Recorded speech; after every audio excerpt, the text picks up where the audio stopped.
Shalom à un frère, shalom à une sœur. En ce matin, je suis heureuse de te retrouver. Oui, il y a bien longtemps, mais honneur soit rendu à Dieu qui nous fait encore la grâce de nous retrouver.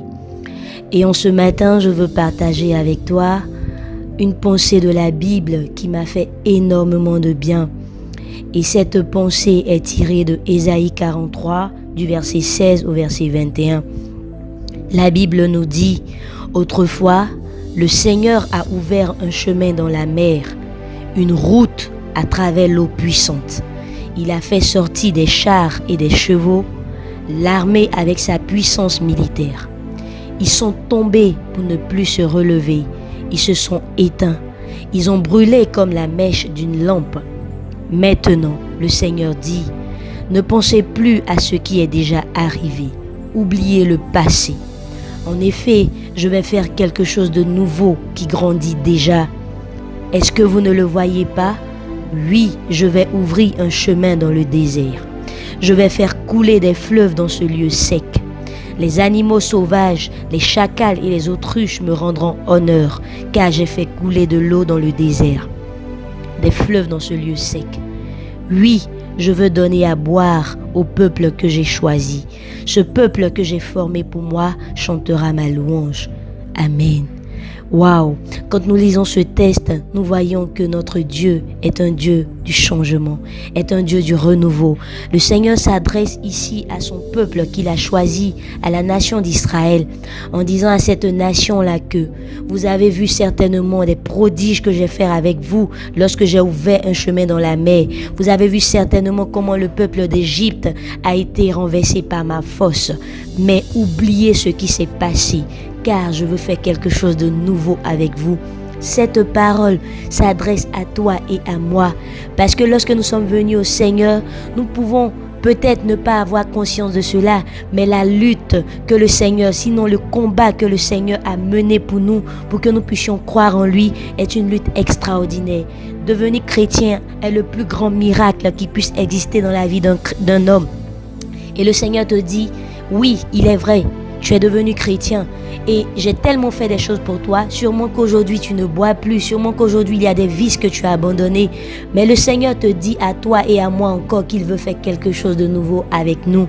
Le Seigneur nous dit qu'il va ouvrir un chemin dans le désert et faire couler des fleuves dans ce lieu sec. Le désert est l'absence de vie, est un lieu aride où la vie peine à éclore. Et lorsque nous lisons la Bible, nous pouvons voir que de l'Ancien Testament au Nouveau Testament, l'eau est source de vie. L'eau est parfois utilisée pour marquer la vie. Nous avons besoin du mouvement de l'Esprit dans notre vie afin d'être victorieux et de mener avec gloire la vie que Dieu a prévue pour nous. Et le Seigneur nous le dit encore ici en ce matin. Lorsque nous parcourons Jean 7 à partir du verset 37 au verset 38, Jésus dit, si quelqu'un a soif, il peut venir à moi et boire. Celui qui croit en moi, des fleuves d'eau couleront de son cœur et cette eau donnera la vie. Il est possible que tu es venu au Seigneur parce que tu étais en quête d'un mari et cela t'est arrivé. Sûrement que cette envie d'avoir un mari n'a fait qu'étancher ta soif, mais le Seigneur te dit qu'il y a possibilité de voir des fleuves d'eau couler de ton cœur. Et que cette eau-là donne la vie. Nous avons besoin de changement. Et la seule personne qui est capable de produire ce changement dans notre vie n'est rien d'autre que la personne de Jésus-Christ. Jésus-Christ, le Verbe fait chair. Jésus-Christ, la solution à tous les problèmes. Jésus-Christ, le Dieu de l'impossible. Jésus-Christ qui a donné sa vie à la croix de Golgotha pour toi et moi. En ce matin, je veux te dire à toi aussi, mon frère et ma sœur, si tu crois en Jésus, alors des fleuves d'eau couleront de ton sein et cette eau donnera la vie. Cette eau dont tu as besoin afin que ta vie puisse passer à un autre niveau. Le Seigneur te dit oui. Il veut donner à boire au peuple qu'il a choisi.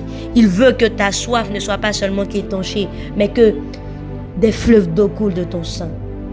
Que tu sois toi aussi porteur de vie, qu'à travers toi des nations se convertissent, qu'à travers toi ta famille se convertisse, qu'à travers toi il y a du changement dans ta nation. En ce matin, je veux t'exhorter, à toi mon frère et à toi ma soeur, à prier afin que le Seigneur nous remplisse davantage et que des fleuves d'eau coulent de notre sein, que des fleuves d'eau jaillissent de notre cœur afin de produire la vie. Nous sommes porteurs de vie et nous devons nous aussi marquer notre génération, marquer ce monde-là par la vie de Dieu qui coule en nous, cette vie qui n'est donnée que par Jésus-Christ de Nazareth. Passe une excellente journée et que la main de Dieu repose sur toi et sur toute ta famille. Shalom.